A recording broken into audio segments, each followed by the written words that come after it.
F'Ġunju li għadda l-ammont ta' impjiegi full-time żdied bi kważi 4% meta mqabbel mal-istess xahar tas-sena qabel. Skont l-Uffiċċju Nazzjonali tal-Istatistika, l-ammont ta' impjiegi reġistrati fis-settur full-time mal-privat żdied b'6,024 persuna biex laħaq il-126,055 persuna. L-ikbar ammont ta' impjiegi full-time mal-privat kienu rreġistrati fejn jidħol xogħol amministrattiv.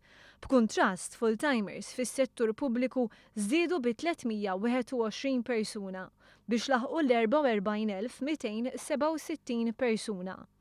L-ammont ta' persuni reġistrati bħala full-time self-employed żdied b'651 meta mqabbel ma' Ġunju tas-sena li għaddiet. Għalhekk in-numru ta' persuni reġistrati li qegħdin jimpjegaw lil ħaddieħor żdied b'5,694.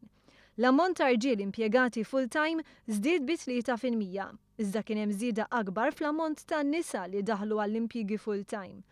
Infatti fost in-nisa kienet irreġistrata żieda ta' 5.4%.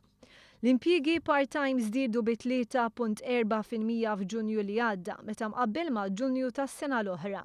Hawn l-akbar żiediet kienu rreġistrati fis-settur tal-bejħ bl-imnut u bejħ ta' prodotti, fit-tiswija ta' karozzi u muturi, fil-qasam tas-saħħa u l-ħidma fil-qasam soċjali. L-ammont ta' part-timers li kellhom xogħol full-time fl-istess ħin tela' 23,792, żieda ta' 5% meta mqabbel mal-istess xahar tas-sena l-oħra.